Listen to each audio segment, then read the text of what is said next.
Hey guys, welcome back to Dude We Can Fix It. Today I'm going to show you how to change the fuel pump in your GMC or Chevy truck or SUV. That's your GMC Sierras and Yukons or your Chevy Silverado, Suburban, or Tahoe. Let's check it out.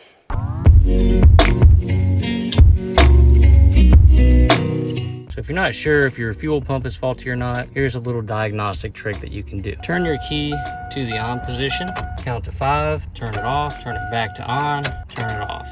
Pull your key out. So what we just did was prime the fuel system, and at this point the fuel rail should be full of gas and at about 40 psi. On the passenger side, we see that we have a Schrader valve right here on the fuel rail. You should get a lot of pressure out of here if your fuel pump is working correctly. So it should look something like this when you depress the Schrader valve.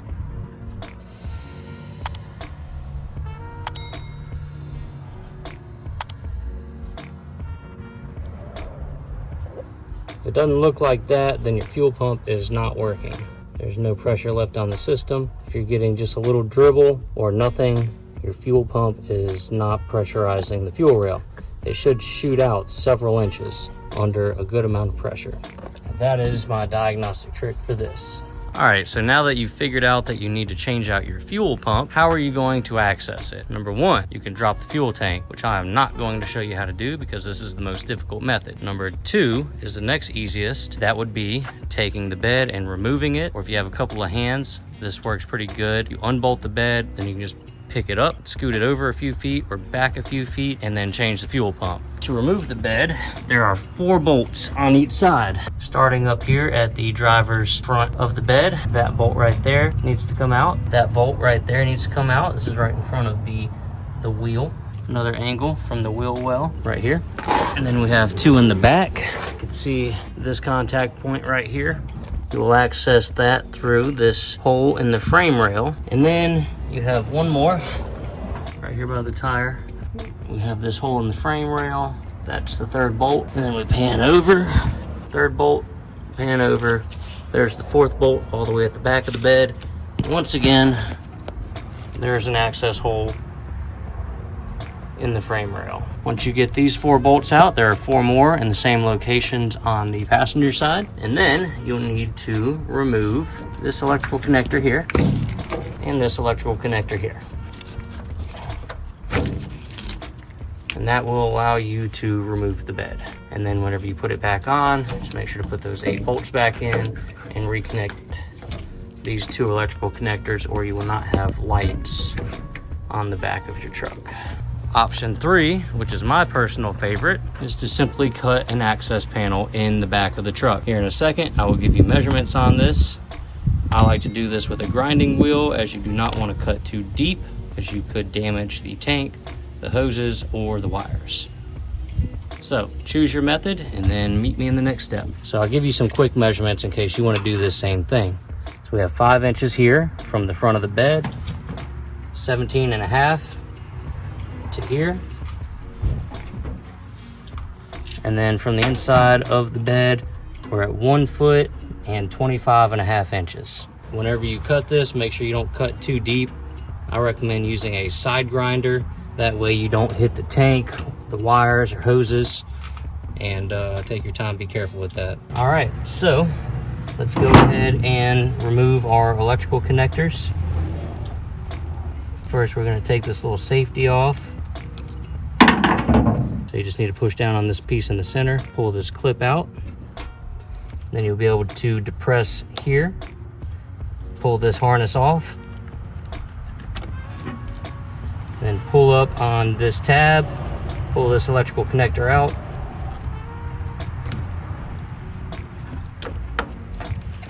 Push that off out of the way. Now we're going to remove the hoses. All right, so squeezing these tabs is not working because these connectors are really old, so I'm going to use a couple of picks to get up underneath of there, push it up and over.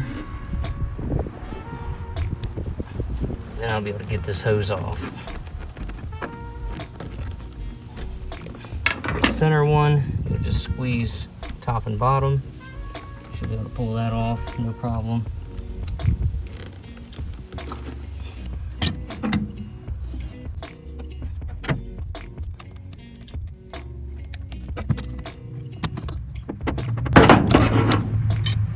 So we need to pop this open and we need to rotate this locking ring counterclockwise.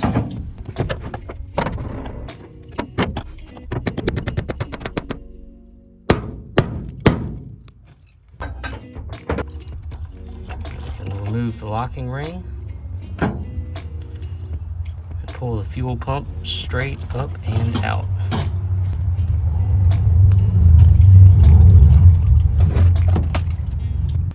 All right, now let's compare our old unit to the new unit. Make sure that they are the same size, dimensions, have the same attachments, in this case a float. Make sure they have the same hose connections and the same electrical connections. And then you see this old gasket here. We have a brand new gasket that's going to go on this one. Let's go ahead and put that on.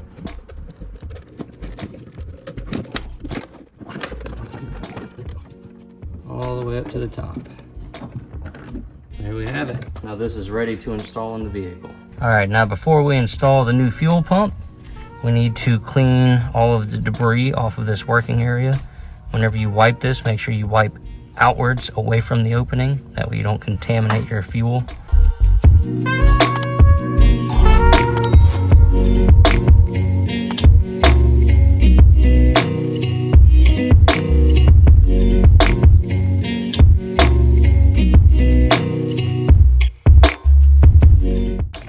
All right, now we're ready to set the new fuel pump assembly back in. Get it rotated around in the correct direction. Make sure that your gasket is still in place. There is a tab here that aligns with this recess right there. And then obviously your hose connection are going to need to face your hoses. Yeah, let's go ahead and get that all the way down first. So now we get our locking ring. We're going to keep rotating this until this clicks past this black lever.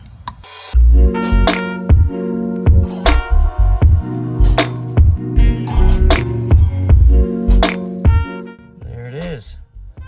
And that is what locks it in and keeps it from turning back the other way. Now we can reconnect our hoses. Simply push them on until you hear a satisfying click.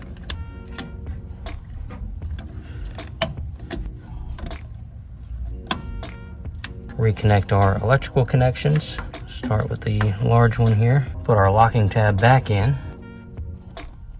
And then reconnect our small electrical connection. All right, so this fuel pump actually came with a new wiring harness. So we're going to go ahead and install that. And when you look at this first black wire is your power. This purple one, and then this gray one is your neutral.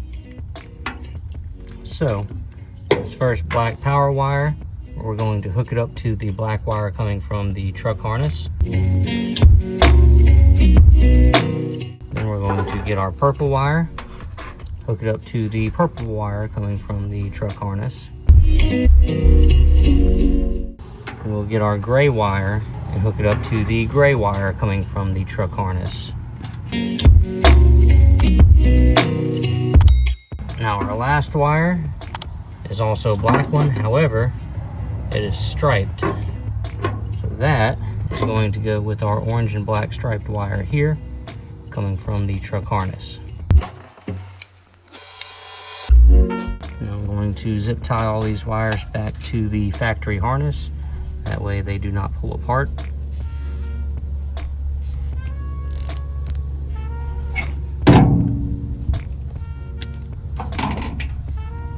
Go. And then all that's left to do is to seal this with some electrical tape. But let's go ahead and reconnect our electrical connector. Push in the locking tab. There we go. And now we're ready to turn the ignition key to on and make sure that you can hear this pump pumping. At this point, we are all set as far as the fuel pump install. So I'll just replace the cover panel on this truck and we're ready to start up this vehicle.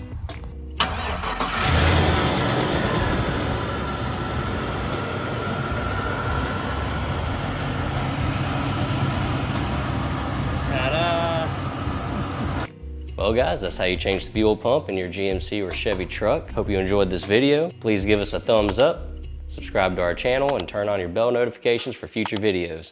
As always, dude, we can fix it.